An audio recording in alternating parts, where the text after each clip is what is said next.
What is up, guys? Zach here, and today I am bringing you another update video on the hardcore Ironman. We have been grinding pretty hard the last few days. As you can see now, I have transitioned into dungeoneering. This is probably one of the best things to do early on a hardcore account, just because you can level so many skills so quickly, and you don't have to worry about deaths or anything like that. So really early on is the most dangerous part about your hardcore Ironman. After that, you're not too worried about most things. At least that's how I kind of envision it being. Maybe I'll be more scared as I do EVM and stuff, but as long as I just don't do my stupid decisions that I normally do, where I'm like, yeah, I don't have food, but I'll stay for till I die, basically. I think I should be all right on the account. I was streaming for a bit earlier today, and no one thought that I was gonna make it very far on my hardcore. So we'll see how you guys will be able to tell, because the episodes will be finished when the hardcore dies. So I will have to either start a new hardcore, or I don't know what else I'm gonna do. But maybe I'll go back to my Iron Man and main again or something. Hopefully, it never comes to that. I don't think I'm gonna die. I think that I'll probably be pretty safe for most of the stuff that I'm gonna be working on here. So I'm going to kind of talk about the stats that I got so far and everything that I'm working towards in this episode as I do this dungeon floor, and then I'll show you a very OP way of training crafting if you guys don't or haven't seen dungeoneering crafting before. So, as you all know, I got my 65 agility from the Christmas event. That was pretty cool. I got 15 smithing, doing actually tin and copper in Birthorpe in that mine there.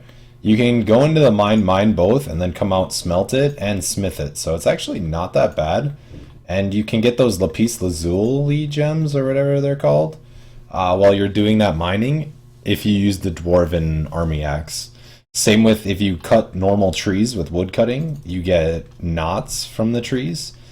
And when you combine that knot with the gem that you mined, it sells for like 350 gold to the general store. So it's actually a pretty good way to get like the starting little bit of money you need. Like if you're gonna buy some feathers or something to train your fishing, like I did to train it up to like 40 before I came into dungeoneering. Really good way to get enough money to do that. So highly recommend doing that. Thieving has been done mostly with cakes so far, so nothing too special there. I'm working on getting that up to 15, and then once I get that to 15, I will be doing the buyers and sellers quest, getting in the Thieves Guild, and then doing those gates till probably like whatever level I need for Desert Treasure. I think that's like 53, I want to say, or 51 or 2 or something. Somewhere around there for a thieving level required. So, fire making I just got up because I think that pertains to dungeoneering as far as which pools you get for fishing. It's affected by your fire making level. Doesn't seem to affect wood cutting at all, because I only get level 2 wood cutting stuff. But fletching I got up while I did wood cutting with the dwarven army axe, and then I also cut some oaks and stuff.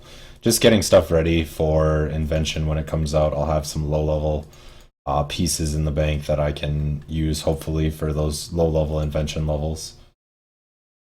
Rune crafting, I just got that up to make laws and cosmics in dungeoneering, since this is how I'm going to be doing quite a bit of my training. I think realistically, I could probably spend about a week here training my stats. Not to say that that's what I'm going to do, but it would definitely be smart to do that on this account, because you need a Charming Imp, a Bone Crusher, a Prayer Necklace, all the scrolls for all that stuff, the coal bag, the gem bag, and that's pretty much about it for what you need. So I didn't get very much money this time, but that's okay. I'll still be able to kind of explain how to do dungeon crafting. We'll do that really quick, and then I'll go back into my skills. So I'm just going to sell all my stuff here.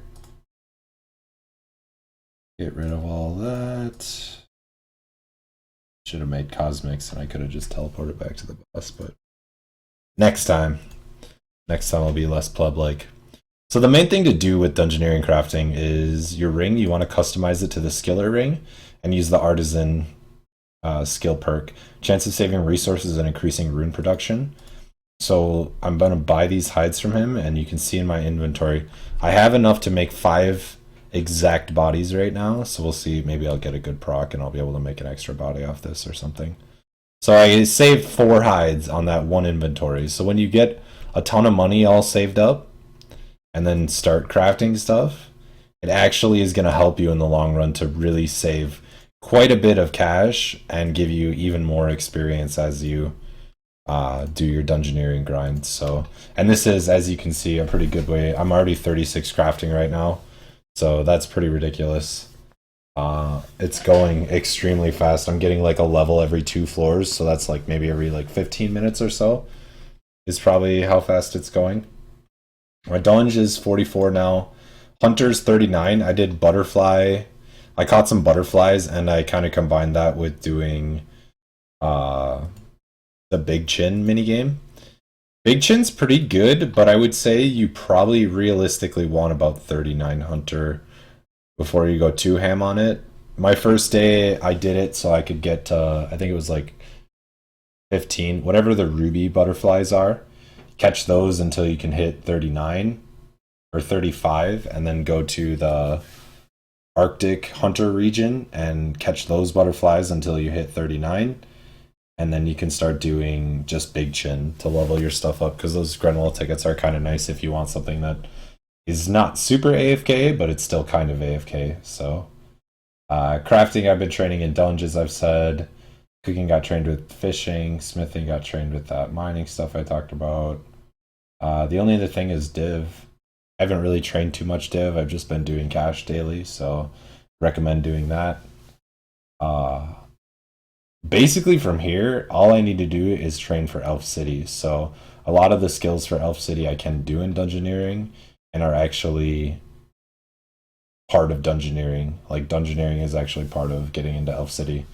So the fishing is really fast, so we can get up to monkfish fairly easily, because that's 62, and then I can just AFK those until I can do sharks. So that'll be something I for sure work on. Magic experience isn't that great in here, but other than that, I think that is most of what I am working towards. I guess one more thing, and that's mining and smithing. I'm going to do Night Sword and boost this up to whatever, like 32, 33, 34 smithing. And then I'm just going to mine iron ore and do artisan smithing to get 85, because I'm going to try and get the attuned weapons in Elf City once I unlock Elf City. So that's the main goals for now. Thanks for watching this video, guys. Make sure to like it if you enjoyed the content or learned something about Ironman in this video. I'll see you guys in the next episode. Peace.